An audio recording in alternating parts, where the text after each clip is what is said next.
siz öz sözünüzə, qaytaracam sözünə güvənirsinizsə, yazın mənə. Bir aya qaytaracağım, bir həftəyə qaytaracağım, bir ilə qaytaracağım. Həmin o pul vəsaiti verən şəxsin etibarını qazanmış olur və onun etibarından sui-istifadə edərək onun əmlakını ələ keçirmək istəyir. Həmin o borcu yazılı sənədə çevirmirik. Əgər şahid yoxdursa və tərəflər arasında hər hansı bir borcun alınmasına dair sübut yoxdursa, təbii ki, bu çətin bir prosesdir. Məndən 50 manat alıb, sizdən 50 manat alıb, amma onlar da bir şey eşidiblər ki, 500 manata qədər şikayət edilə bilməz. İflası sübuta yetirmək üçün birinci o iflasdan öncəki prosesləri sübut etməlisən ki, həqiqətən də mənim belə bir işim var idi. Borclu olmaq da yaxşı deyil. Borcu verib geri ala bilməmək də yaxşı deyil. Hansısa bir tələbin var, danışıqlar yolu ilə həll edə bilmirsən, ver məhkəməyə.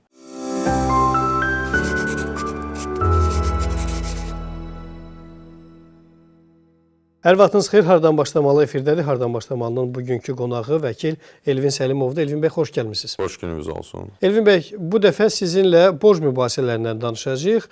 Suallar çoxdur və vaxt itirmədən suallara keçmək istəyirəm. Əvvəlcə ona gələk ki, bizdə belə bir ənənə var da, borc verəndə kişi sözü ilə borc verirlər. Yəni, mənə borc ver, bir aya qaytaracağım, bir həftəyə qaytaracağım, bir ilə qaytaracağım deyib, buna inam olub və borc verilib. Amma son illər kişi sözü ilə borc vermək bir balaca problemə çevirib. Hətta nəinki bir balaca, bir xeyli problemə çevrilib. Niyə problemə çevrilir? Nələr baş verir? Cəmiyyəti siz müşahidə edəndə nələr görürsünüz? Ümumiyyətlə, kişi sözü ilə borc vermək fikri düzdür, bugünkü gündə də var. Bu, daha dəqiq desək ki, hər hansı bir yazılı qeyd aparılmadan şifahi olaraq verilən borcdan söhbət gedir. Qaytarılmaması bugünkü gündə cəmiyyətdə bir çox hallarla ola bilər. Birincisi, borc alan tərəfin o pulu ümumiyyətlə qaytarmamaq niyyətinin olmaması və iqtisadi məsələlər ola bilər ki, şəxs o borcu qaytara bilmir. Bu riskli tərəflərdir artıq. Riskli tərəflərdir. Zaten borc verən tərəf hər zaman o riskləri göz önünə alıb borcu verir. Yəni, qanunvericilik də bunu bu cür nizamlayır ki, əgər bir tərəf digər tərəfə hansısa bir formada borc verirsə, bu artıq o riskləri müəyyən edir özü üçün ki, bu borc qaytarılmaya bilər. Və ona görə də qanunvericilik borcun qaytarılmadığı halda atılacaq prosessual və maddi addımları nizamlayır. Baxın Elvin bəy, əgər bu qədər ortada risk varsa, niyə borc verəndə həmin o borcu yazılı sənədə çevirmirik? Əslində qanunvericilik hazırda bu məsələni nizamlayır. Belə ki, 3000 manatdan yuxarı borc verilərkən yazılı olmalıdır. Bu o demək deyil ki, 3000 manatdan yuxarı şifahi şəkildə verilmiş borclar da qaytarılmaya bilər və yaxud da ki, bunu şəxs tələb eləyə bilməz. Bu o anlama gəlib çıxmır. Sadəcə olaraq qanunvericilik bunu biraz bax dediyiniz kişi sözü məsələsindən irəli gələrək müəyyən edir ki, bunu bir balaca istədim aydınlaşdıraq. Məsələn, bir dost digər dosta 4000 manat borc verirsə, burada hansı qanuni proses baş verir və yaxud ki, hansı qanun pozuntusu baş verir? Yazılı şəkildə verilməlidir. Yəni, mütləqdir bu. Qanunvericilik bunu bir məna olaraq mütləq sayır, amma bir daha qeyd edirəm ki, bu o demək deyil ki, siz 4000 manat kiməsə şifahi şəkildə borc vermişsinizsə, o pulu geri ala bilməyəcəksiniz. Yəni, belə bir hal yoxdur. Yəni, zaten bunu da məhz bugünkü gündə qanunvericilik ona görə bu cür tələb qoyur ki, sabahlarım hər hansı bir mübahisə olduqda siz borc verdiyinizi sübut edə biləsiniz. Məsələn, elə həmin o nümunədən götürək. Bir dost digər dosta 5000 manat borc verir və bu şifahi söz əsasındadır. Dostum biri gəlib deyir ki, çətin vəziyyətdəyəm və yaxud da ki, hər hansı bir planlarım var. Mənə 5000 manat borc ver, qısa müddətə qaytara bilməyəcəm, amma bir ilə qaytaracağım. Bir il olur, il yarım, bir il olur, 2 il, bir il olur, 3 il və bəlli bir vaxtda dostun biri də həmin borcu verən də deyir ki, qardaş, qaytar da borcumu. Aydındır. Baxın, siz müddətlərə toxundunuz burada bir məqam kimi. Mən deyim ki, borcun verilməsi zamanı bəs nə üçün o yazılı faktoru bugünkü gündə qanun bizə tələb kimi qoyur. Yazılı olduqda artıq bunun tənzimlənməsi var. borc alan kimdir, borc verən kimdir, bunların müvafiq məlumatları, pasport məlumatları, yəni şəxsiyyət vəsiqəsinin məlumatları, borc alınan məbləğin miqdarı. Notariusda bunlar hamısı... Məsələ notariusdan getmir. Söhbət yəni notariusdan bağlı deyil. Yəni bu yazılı, sadə yazılı formada da ola bilər. Yəni iki nəfər bir yerdə bunu tərtib edə bilərlər. Ki mən filan kəsə oğlundan filan məbləğdə borc pulu alıram və həmin borc pulu tutaq ki bir il sonra qaytaracam. Belə olan halda borc verən şəxsin bir ildən sonra həmin borcu tələb etmək hüququ yaranır. Bəs yaxşı, o borc götürən adam deməzmi ki, mən imzalamamışam, mən yazmamışam Zaten onu, belə hallar, möhür yoxdur. Bəli, belə hallar təcrübədə olur. Möhrün olması vacib deyil. Burada əgər məsələ iki fiziki şəxsin arasında gedirsə, təbii ki, bu möhrə ehtiyac olmur. Sadə yazılı formada və imzası ilə təsdiq etməklə baş verir.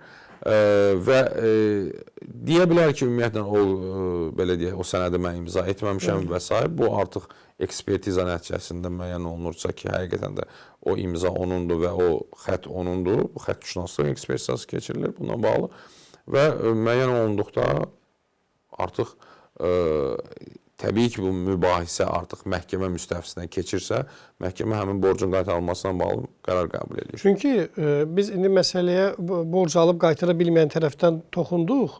Amma eyni zamanda heç borc vermədiyi halda belə bir yazı vərəq də hazırlaya bilən kimsə ola bilər. Məsələn də belə deyim, mən götürüb yazaram ki, Elvin bəyim mənə 5000 manat borcum. Xeyr. Burada borc verən tərəfin təsdiq etdiyi sənəd deyil, borc alan tərəfin təsdiq etdiyi sənəd sübut sayılır. Yəni, borc alan təsdiq etməlidir ki, mən filan kəsə müəyyən məbləğdə pul borcluyam və hansısa bir müddətdə onu qaytaracaq. O da dana bilər. Yəni, bu tərəfdə var. Zaten burada problem dananda çıxır. Dananda çıxır. Daha doğrusu tək dananda deyil, eyni zamanda danmayıb qaytarmayana da çıxır. Bu da baş verir. Bəli, bu da baş verir ki, yəni şəxsə deyir ki, qaytaracam da, yəni. Amma belə olan hallarda da mübahisə yaranır. Əgər mübahisə danışıqlar yolu ilə həll edilə bilmirsə, bu zaman məhkəmə müstəvisinə keçir və məhkəmədə artıq sübut etmə yükü tərəflərin üzərində olur. İddia verən tərəf, iddia edən tərəf, yəni borc verən tərəf əgər iddia edirsə ki, filan kəs mənə müəyyən bir məbləğdə pul qaytarmalıdır, yəni məndən borc alıb və bunu qaytarmır, bunu sübut etməlidir. Bunu məhkəmədə sübut etməlidir. Bunu həm yazılı, həm şifahi sübutlarla, bunlar yazışmalar ola bilər, hətta WhatsApp yazışmaları, səs yazıları, eləcə də yazılı şəkildə verilmiş, yazılmış müəyyən sənədlər ola bilər. Əslində yazışmalar məsələni asanlaşdıra bilər, siz dediyiniz kimi. Amma bəzən görürsən ki, bir mesaj gəlir ki, sənlə təklikdə üzbəüz söhbət etməliyəm. Əslində mən bu nümunələri real həyatdan, hadisələrinin şahidi olduğum nümunələrdən gətirirəm. Üzbəüz görüşək, danışaq və üzbəüz görüşülür, danışılır və deyir ki, mənə borc lazımdır. Məsələn, 1000 manat, 1500 bu borc verilir və yazılı heç nə də yoxdur. Üstündən illər keçir və bu borcu ala bilmir. Bu dediyimiz nümunədə həmin o məhkəmə predmetinə o çevrilərək şahidlərin də cəlb olunması məsələsindən həllini tapa bilər. Ümumiyyətlə, şahid yoxdursa necə həll oluna bilər? Baxın, əgər şahid yoxdursa və tərəflər arasında hər hansı bir borcun alınmasına dair sübut yoxdursa, təbii ki, bu çətin bir prosesdir və qarşı tərəfdə, yəni borc alan tərəfdə bunu etiraf etmirsə, artıq üçüncü bir tərəf olan, yəni bu mübahisəyə qiymət verməli olan məhkəmə necə inansın ki, həqiqətən də sən filan kəsə borca pul vermirsən və onu qaytarmayıb. Ona görə də borc verəndə bu məsələni yazılı sənədə çevirmək lazımdır ki, bugün dostsan, yaxşıdır, əl tutmaq istəyirsən, olmaq istəyirsən, faydalı olmaq istəyirsən, yardım edirsən. Amma sabah bu dostluq düşmənliyə çevrilir. Mən buna bir başqa bir kontekstə yanaşardım, bu yazışma məsələsinə, yazılı format məsələsinə. Necə yanaşırsınız? Yəni, cəmiyyət bugünkü gündə deyir ki, siz dediyiniz kimi, dost qardaşa borca pul verir və bunu yazılı etməlidir. Mən deyirəm, bəli, yazılı etməlidir. Nə üçün deyirəm? Burada hər hansı bir etibarsızlıqdan söhbət getmir. Zaten borc verən tərəf yazılı və ya şifahi olmasından asılı olmayaraq qarşı tərəfə inanır və ona o pulu verir. Doğrudurmu? Bəli. Artıq birinci inamını bu göstərdi. Nümayiş etdirdi ki, mən Nümayiş sənə etdirdi ki, mən güvənirəm, sənə pul verirəm. güvənirəm ki, bu pulu mənə geri qaytaracaqsan və bu pulu sənə verirəm. Və bunun yazılı formatda verilməməsi, olmaması əslində borc alan tərəfin niyyətinin belə deyək göstəricisidir. Mən güvənirəm. Sizə borca pul Verirəm. verirəm. Əgər siz də mənə güvənirsinizsə, güvən Sizin mənə qazanırsınız. güvənməyinizə ehtiyac yoxdur. Siz öz sözünüzə, qaytaracam sözünə güvənirsinizsə, yazın mənə, onu qeyd edin. Və bu qarşılıqlı şəkildə bu cür olur. Əslində bu cür olmalıdır. Əslində Yanaşma bu cür olmalı. bir nümunə çəkəcəm Elvin bəy. Yaşanan hadisədir. İki qardaş arasında yaranan mübahisə idi ki, qardaşın biri digərinə külli miqdarda yardım eləmişdi və bu borc adında olmuşdu ki, yəni vəziyyəti düzəldim, geri qaytaracam. Sonradan məhz miras bölgüsü zamanı həmin o borc alan qardaş mirasdan belə pay verməkdən çəkinirdi. Hərçənd ki, borcluydu. Yəni çox belə dolaşıq bir vəziyyət yaranmışdı. Yekunda elə oldu ki, həmin o borc götürən qardaş dünyasını dəyişdi. Onun vərəsələri ilə əmi və əmi uşaqları arasında böyük bir mübahisəyə səbəb oldu. Yekunda gəlinən həll belə oldu ki, heç bir sübut bilmədiyi üçün borc verən adam o pul da batdı. Bircə qalan o vərəsəlik məsələsi idi ki, oradan da onun dilinlə desək, çox kiçik bir miqdarda qəpik quruş qazana bilir. Yəni bir çox hallarda hətta situasiyalar onu göstərir ki, nəinki iki dost, nəinki uzaq qohum, ən yaxın qohumluq əlaqələrində belə bu məsələ yazılı şəkildə olmalıdır ki, sabah münasibətlər korlanmasın. Əlbəttə ki. Yəni zaten bayaq dediyim kimi borc verən tərəf artıq güvənir. Güvənir deyə bu pulu verir də. Qarşı tərəf öz sözünə güvəndiyi halda yazılı şəkildə onu təsdiq etməlidir. Yəni etmirsə, bundan çəkinirsə, deməli artıq öncədən niyyətini bəlli etmiş olur ki, ola bilər ki, qaytarmadım daha. Ola bilər ki, qaytarmadım fikrində belə bir sual yaratdı məndə ki, son vaxtlarda bu cür nümunələr də var. Yaxınlaşır deyir ki, gəlin bir biznes quraq. Yaxşı bir planım var, biznes planım var, yatırım lazımdır, şərik olaq.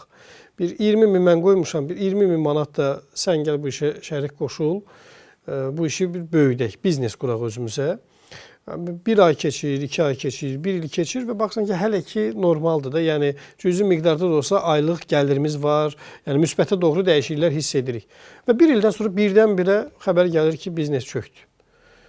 Bu situasiyada və məsələ odur ki, şərik girən adamın da biznesinə xəbəri yoxdur. Bu tamamilə başqa sahədədir. İndi bu 20 min manat var ha. Bu borc kimi sayılır, yoxsa bunun adı tamamilə başqadır? Əslində belə gəlin bu məsələyə bir də daha geniş və daha dəqiq formada yanaşaq ki, dinləyicilərə də aydın olsun. Buyurun. Ortada bir pul məsələsi gedir, düzdürmü? Yəni başlanğıc nöqtə maddi bir vəsaitdir. Bəli. Puldur. Və bu pulun bir tərəfdən digər tərəfə verilməsindən söhbət gedir. Burada artıq siz dediyiniz məsələlər bu borcdurmu, biznes şərikliyidirmi və yaxud da ki, dərəcüzluqdurmu? Bax, bu incə bir məqamlar var ki, onu öncədən gərək ayırt eləyəsən. Bunu borc verən, yəni pul vəsaitini qarşı tərəfə verən tərəf bu niyyəti, bu məqsədləri öncədən müəyyən etməlidir. Necə Çünki müəyyənləşdirmək risk mümkün altında olan şəxs odur. Aydındır. Bunu necə müəyyənləşdirə bilərik? Məsələn, bir il bu biznesi sürdü və gəl onda iki senaridə yanaşaq. Həqiqətən biznesi olub və bir ildən sonra həqiqətən də çöküb. Bu zaman nə baş verir? Borc kimi tələb eləyə bilərmi həmin o birinci şəxs pulu? Əgər real biznes şərikliyindən söz gedirsə ki, yəni həqiqətən də bir adamın müəyyən bir ticari fəaliyyəti var və həmin ticari fəaliyyətə özünə başqa bir şəxsi belə deyək, cəlb etmək istəyir ki, fəaliyyətini genişləndirsin və s. Və həmin şəxs də buna inanır, görür onun biznes fəaliyyətini, onun belə deyək, qazancını okey, tam dəqiq bilməsə belə, amma fəaliyyət göstərdiyini və inkişaf xəttində olduğunu görür. Və ona yatırım edilir. Yatırım edir ki, mən də pul qazanım. Təbii ki, burada artıq öncədən hamısı dəqiqləşdirilməlidir. Ki, mənim yatırımım nəyə istifadə olunacaq, yatırımdan nə qədər gəlir əldə olunacaq, nə qədər müsbət nəticə verəcək bu ticari fəaliyyətə və oradan mənim xeyrim nə olacaq. Çünki əgər siz dediyiniz kimi vəsait qoyan şəxs bu biznesdən hər hansı bir anlayışı yoxdursa və o biznesin içərisində deyilsə, birgə fəaliyyət olmayacaqsa, yalnız yatırım edirsə, bu zaman onun riski daha böyükdür. Risk böyük olduğu üçün o bunların hamısını dəqiqliklə öyrənməlidir. Və bütün bunların hamısı yazılı sənədlərdə rəsmiləşdirilməlidir. Yəni sözlə kiməsə müəyyən bir məbləğ verirəm ki, bu pul qazanacaq, oradan mənə pul verəcək. Burada digər niyyətlər ortaya çıxa bilər. Nədir o digər niyyətlər? Pul götürən şəxsin öncədən bunun həmin o pul vəsaiti verən şəxsin etibarını qazanmış olur və onun etibarından sui-istifadə edərək onun əmlakını ələ keçirmək istəyir ki, bu dələduzluqdur. Və yaxud da ki, onun məqsədi o deyil ki, o biznesini inkişaf elətdirsin. Sadəcə olaraq ondan borc ala bilmir. Biznes adı ilə alır. Biznes adı ilə alır ki, sonra pul qazanaram, bunun pulunu qaytararam.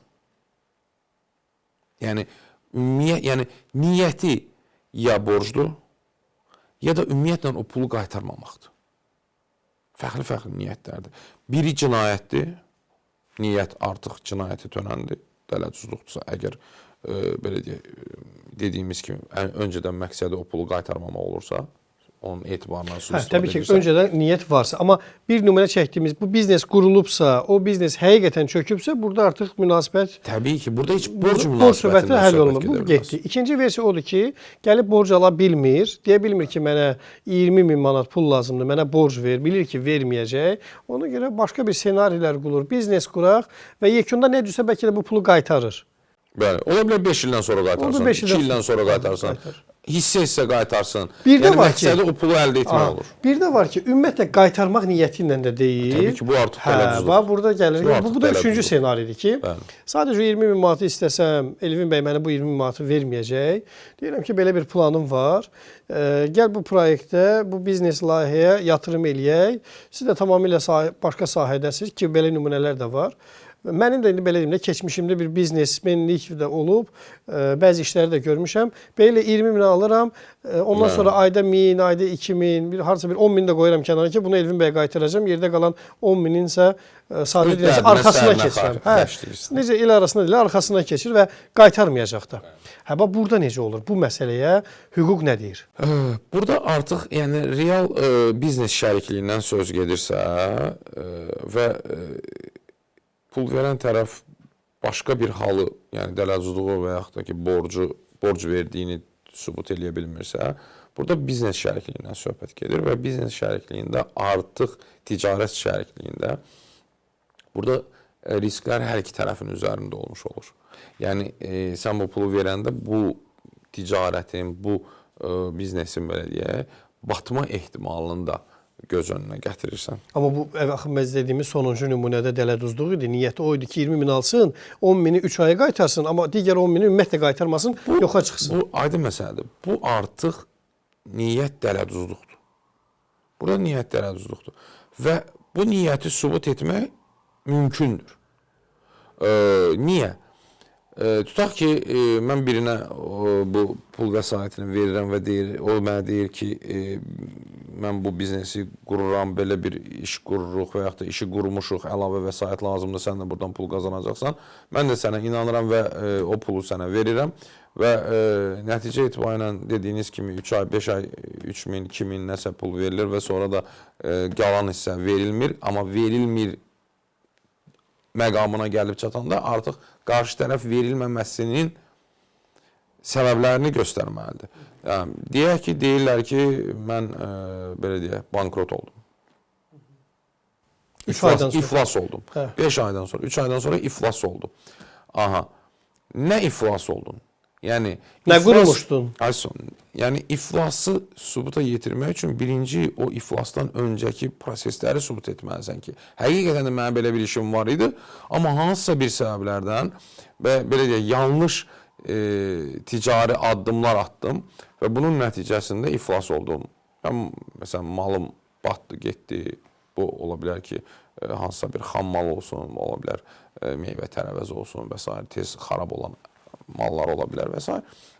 Yəni bu tərəf bunu sübut etməlidir ki, həqiqətən də vəziyyət necə oldu ki, mən iflas oldum. Yox, sözdə mən iflas oldum, hər şey batdı, getdi, elə bir şey ola bilməz. Burada artıq niyyət bəlli olur. Niyyəti bəlli olur ki, belə əvvəldən həmin o... Əvvəldən məqsədi olub ki, şəxsi aldatsın. Necə deyirlər, o saat el arasında belə ifadə var da, pul atmaq ifadəsi. Hər nə qədər belə kobud səslənsə də, insanların yanaşması da belə olur. O dediyiniz tərz insanların yanaşması da elə əvvəldən olur. Niyyətləri bu olur. Əlbəttə ki. Yəni burada baxın, yəni bütün təcrübəmdə bu tip işlərlə də bağlı son bir nəticə olur ki, insanlar bu vəziyyəti ona görə düşürlər ki, pul verən tərəf əgər həqiqətən də burada borc münasibətləri deyilsə və sonda bu dələduzluğa çevrilirsə və yaxud da ki, vətəndaş sonda deyirsə ki, ayda mən axırda bildim ki, bu məni alladı, bunun belə bir biznesi yox imiş, fırıldaq imiş hər şey. Fırıldaq imiş, nə bilim, yalan imiş, falan imiş. Bu hamısı tamah. İnsanı alladan tamahdır. Şəxslərin çoxsu, insanların çoxsu işləmək istəmirlər, araşdırmaq istəmirlər. Elə deyirlər ki, 5 manat pulum var, bu 5 manatı kiməsə verəcəm, o işləyəcək, pul qazanacaq və mənə pul verəcək. Elə şey olmur. Asana qaçmaq deyirsiniz. Elə şey olmur. Bir də bu dəbdədir də indi 50 manat, 100 manat borc istəmələr. Bir fikir verirsiniz də, yəni xüsusən də son vaxtlarda bu gənclər arasında da bir tendensiya halını alıb. Əvvəl böyük məbləğ istəyir, amma deyir ki, okey, bu böyük məbləği, məsələn 500 manatı siz mənə verə bilməyəcəksiniz, heç olmasa bir 50 manatla mənə kömək eləyin. Sonradan bəlli olur ki, ümumiyyətlə o dediyi səbəb də deyilmiş. Bu cür 50 manatlar toplanır. Şikayət etmək olurmu? Məsələn, bilirsən ki, məndən 50 manat alıb, sizdən 50 manat alıb, amma onlar da bir şey eşidiblər ki, 500 manata qədər şikayət edilə bilməz. Elədirmi həqiqətən? Məsələ 500 manata qədər şikayət edilə bilməz məsələsi deyil.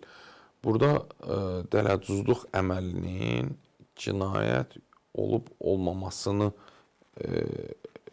müəyyən eləyən pul məbləği rolunu oynayır. 500 manatdan yuxarı cinayət əməli sayıla bilər. Əgər dələduzluq olsa, 500 manatdan aşağı artıq xırda dələduzluq sayılır ki, bu da inzibati xətalar məcəlləsi ilə, yəni şəxsə inzibati tənbih tətbiq oluna bilər. Amma buna baxmayaraq şəxsin mülki iddia vermək, yəni verdiyi 50 manatı, 100 manatı, hətta 5 manatı tələb etmə hüququ özündə saxlanılır. Yəni o bununla bağlı iddia verib, o pulu tələb edə bilər.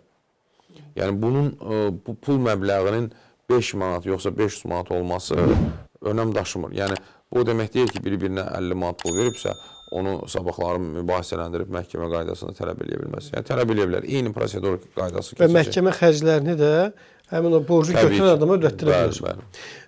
Bir də bu sələm məsələsinə istəyirəm toxunaq. Düzdür, son vaxtlar bu kredit verilmə prosesindən sonra insanların biri-birinə sələmlə pul vermək, o el arasında faizlə pul vermək istiqamətində sayın azaldığı müşahidə olunsa da, bəzi hallarda tək-tək nümunələrlə problemlərin yarandığını görürük. Bu məsələ necə həllini tapır? Yəni bu necə olmalıdır? Olmalıdırmı? Ümumiyyətlə, sələmlə faiz vermək və yaxud da ki, borc verdiyim məbləğdən müəyyən məbləğdə faiz götürmək məsələsi biraz fərqli anlayışlardır. Eyni oxşardır. Demək olar ki, kənar yanaşmada eynidir. Amma incəlik var. Nədir o incəlik? İncəlik ondan ibarətdir ki, bir şəxs digərinə borca pul verir və deyir ki, mən sənə bir aydan sonra bu pulu qaytaracağam. Bir aydan sonra bu pulu qaytarmır. Şəxsin niyyəti ona köməklik etməsi bir ay müddətində olub. Yəni, bir ay müddətində bu köməklik eləyib, buna bir aydan sonra bu pul qaytaracaq. Bir aydan sonraki müddət ərzində o pul qaytarılmadıqda, pul verən şəxsin, borc verən şəxsin, borc alan şəxsdən aldığı pul məbləğinin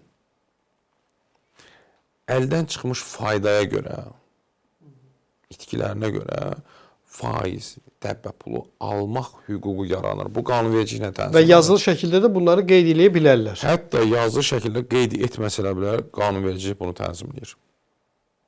Qanunvericilik bunu tənzimləyir. Amma bir də var ki, bir şəxsin işi, peşəsi, fəaliyyəti siz dediyiniz kimi sələmlə, faizlə pul verməkdir. Bu Azərbaycan Cinayət Qanunvericiliyinə əsasən qanunsuz sahibkarlıq fəaliyyətidir. Nə üçün? Əgər həmin şəxsin lisenziyası yoxdursa, təbii ki, fiziki şəxslər buna lisenziya ala bilmir. Bunun üçün təşkilat olmalıdır. Ya bank olmayan kredit təşkilatı olmalı, ya da bank olmalıdır. Yəni, krediti vermək səlahiyyəti olan şəxslər, banklar və bank olmayan kredit təşkilatları. Hətta həmin o şəxslərə gətirib kimsə borc istəyən adam öz zinət əşyasını, yəni qızılını qoyub pulu belə götürə bilməz. Çünki bunun üçün lambaq var. Yox, o hissədə mən daha bir incə məqam var. Biri birinə borc verərkən onun əvəzində girov olaraq hansısa bir əmlakını götürə bilər. Bununla bağlı qanunvericilik hər hansı bir ziddiyyət yoxdur, yəni hər hansı bir hüquq pozuntusu yoxdur. Yəni tutaq ki, mən Yenə də yazılı şəkildə bunu göstərə bilər. Bu yazılı ola bilər, şifahi də ola bilər. Təbii ki, sabahlarım bu girov qoyan şəxs, müəyyən əmlakin girov qoyan şəxs istəyər ki, onu yazılı şəkildə keçirsin. Çünki sabah bu pulu qaytardıqdan sonra o sübut etməlidir ki, mən ona girovdan nəsə bir əmlak vermişəm. Və bunun üçün də bu yazılı olmalıdır, bəli. Mütləq yazılı olmalıdır. Sabahlarım insan özünü pis bir vəziyyətə qoya bilər ki, sabah sübuta yetirə bilməz ümumiyyətlə ona hər hansı bir girov əşya qoyduğunu. Sübut elə ki, qızılını vermişsən. Bəli. Və sonra isə artıq bütün yük üzərində olacaq. Sübut etmə yükü üzərində olacaq. Buna görə də yazılı olmalıdır. Elvin bəy, bir də sosial şəbəkələr məsələsini istəyirəm toxunum. Bəzən görürük ki, sosial şəbəkələrdə bir şəxs digər şəxsə borc verdiyini və həmin o insandan borcunu ala bilmədiyini qeyd edir. Bu müəyyən mənada həmin o şəxs haqqında şikayət statusunu kimi, yəni yazır, həmin o profilində də paylaşır. Buna hüquq nə deyir? Olarmı həmin o şəxsi ifşa etmək və yaxud da ki, ondan şikayət etmək? Bununla bağlı mən bir şey deyim. Deməli, burada məqam nədir? Yazının məzmunundan çox şey asılıdır. Əgər bir yazının məzmununda yalnız həmin şəxsin borc aldığı və borc qaytarmadığı qeyd olunursa, bu ola bilər. Amma borcu qaytarılmamasından bağlı şəxsin şəxsiyyəti ilə əlaqəli hansısa bir təhqir edici və yaxud da onu cəmiyyətdə nüfuzuna xələl gətirən məlumatları paylaşmaq niyyəti ilə edilirsə, burada təbii ki, qarşı tərəfin onunla bağlı müvafiq hüquqi addımlar atmaq belə deyək, hüququ yaranır. Bu dediyimiz statusda həmin o borc alan adamın hansı səbəbdən borcu aldığı və həmin o səbəbin cəmiyyət tərəfdən neqativ hal kimi qarşılandığı səbəb də daxildirmi? Bəli, daxildir. Ümumiyyətlə, statusunda bir şəxs barəsində hansısa bir məlumat yazırsansa, o məlumatı sübuta yetirə bilməyəcəksənsə, artıq qarşı tərəfin şərəf və ləyaqəti ilə bağlı, onun müdafiəsi ilə bağlı addımlar atmaq hüququ olur ki, müvafiq qaydada məhkəməyə müraciət edə bilər. Borclu haqqında belə bir status yazılanda həmin o borclu borc verən adama pulu qaytarmaya bilərmi? Yəni deyə bilər ki, sən mənim haqqımda belə bir status yazdın, mən borcumu qaytarmıram. Ümumiyyətlə aidiyyatı olmayan məsələlərdir. Bunun haqqını necə tələb eləsin? Borcu da gətirib qaytarır sonradan. Baxın, necə nizamlanır? Sosial şəbəkədə ümumiyyətlə borcu olması ilə bağlı hansısa bir məlumatın yazılması ilə o borc qaytarılırmı? Və yaxud da ki, o sosial şəbəkə pulu qaytaran orqandırmı, yaxud da bununla bağlı qərar qəbul edəcək bir orqandırmı? Xeyr. Bunu qanunvericilik nizamlayır. Hansısa bir tələbin var, danışıqlar yolu ilə həll edə bilmirsən, ver məhkəməyə. İddia ərizəsi ilə müraciət elə, tələbi məhkəmədə müdafiə et, məhkəmə qətnaməsini qəbul etsin, qərarını qəbul etsin, icraya yönəldilsin və icra mexanizmi qaydasında, dövlətin icra mexanizmi qaydasında bu sənin tələbin, haqqın özünə qaytarılsın. Hətta o nümunədə ki, statusdan sonra siz dediyiniz kimi çox sakit şəkildə yazıb ki, filan kəs və filan kəs filan tarixdə məndən 1000 manat borc aldı və söz verib ki, 5 aya qaytaracaq. Artıq 6-cı aydır, 7-ci aya daxil olmuşuq, mənim borcumu geri qaytarmır. Burada hər hansı bir Problem görmürük. Burada hər hansı bir şərəf ləyaqət alçaldılması yoxdur. Yəni belə bir şey deyim də, tutaq ki, biri-birindən borc alıb, bayaq öncə dediyim kimi pulu qaytara bilmir. Niyə qaytara bilmir? Qaytarmaq niyyəti yoxdurmu, yoxsa iqtisadi vəziyyətə görə? İqtisadi vəziyyət. Və sonra bir cümlə də əlavə edir. Bu normal bir haldır. Bir cümlə də əlavə edir. Yekə kişisən, gətir mənim borcumu qaytar. Yəni, mən burada şəxsi fikrimdir, burada heç bir şey görmürəm ki. Həmin adam da sonra elə 7-ci ayda borcu qaytarıb. Bax bu cümlələrə görə onu yazan, yəni zamanında ona borcu verən şəxsə məhkəməyə verə bilərmi ki, sən mənim barəmdə, mənim icazəm olmadan mənə aid hansı informasiyanı cəmiyyətə təqdim etdin, ictimailəşdirdin? Mən düşünürəm ki, iddia verə bilər təbii ki. Müəyyən tələbini irəli sürə bilər. Belə olan halda o sübut etməlidir ki, o məlumatın paylaşılması ilə həmin şəxsə hansı zərər vurulub.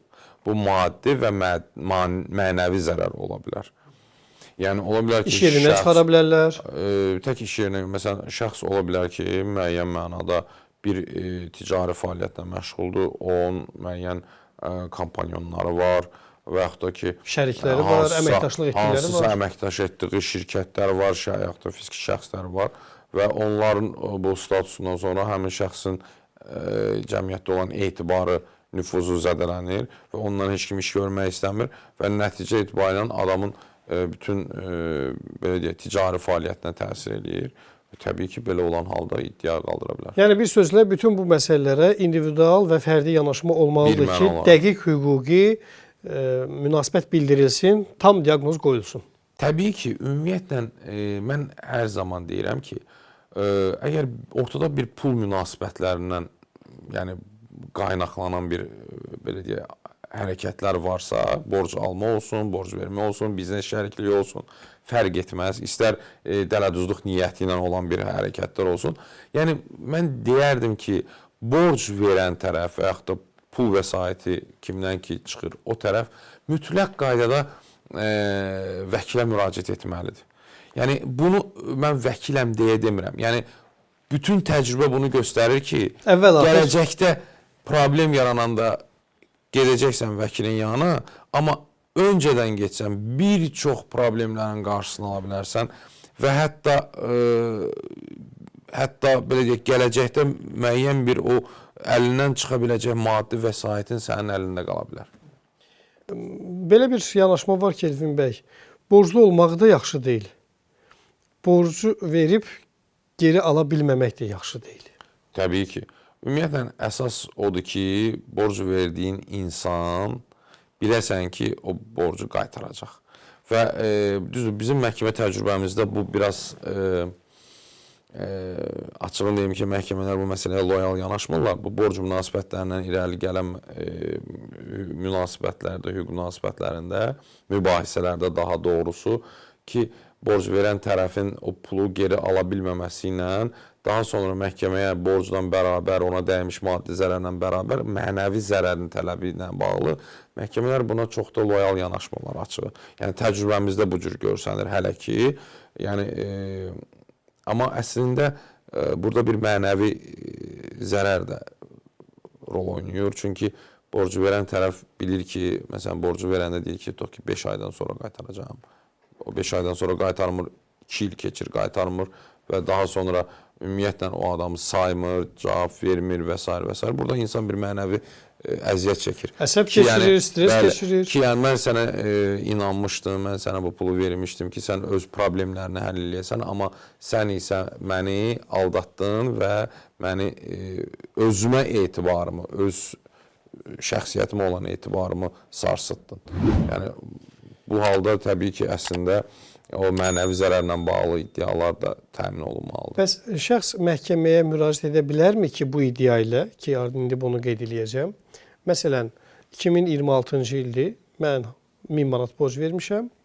söz verib ki 1 il ərzində qaytaracağam. 1 il olub 2 il, 2 il olub 3 il, 3 ildən sonra qaytarıb. Belə 1000 manat da qaytarıb verdiyim qədər. Amma gəlin etiraf edək ki, ildən ilə pulun dəyəri, pulun qiyməti axı aşağı düşür. Tələb edə bilərmi ki, 3 ildən sonra qaytarmısan, mənə 1000 yoxsa 1500 verməlisən? Zaten əgər ortada sübut olunursa ki, borc alınarkən 1 il müddətinə qaytarılması ilə bağlı borc alınıb və bu 1 il deyil, 3 ildən sonra qaytarılır. Tərəfin o borcu geri almasından əlavə olaraq əldən çıxmış fayda ilə bağlı və gecikdirilmiş faizlərlə bağlı iddia vermə hüququ var. Təşəkkür edirik Elvin bəy, minnətdarıq sizə. Sonda istərdim ki, elə borcla bağlı tərəddüdləri olan, sualları olan və ümumiyyətlə borc verməyə hazırlaşan, borc almağa hazırlaşan şəxslərə qısa da olsa tövsiyələrinizi verəsiniz. Bir daha demək istəyirəm ki, ümumiyyətlə pul münasibətlərində şəxslər bugün cəmiyyətimiz bunu tələb edir ki, istənilən bir halda hüquqşünasa vəkilə müraciət etməlidirlər və bu münasibətləri yazılı formada təsdiq etməlidirlər. Təşəkkür edirik sizə, minnətdarıq. Əziz dostlar, hardan başlamalıyım? Bugünkü qonağı vəkil Elvin Səlimov idi. Yenidən görüşəcəyik. Sağ olun.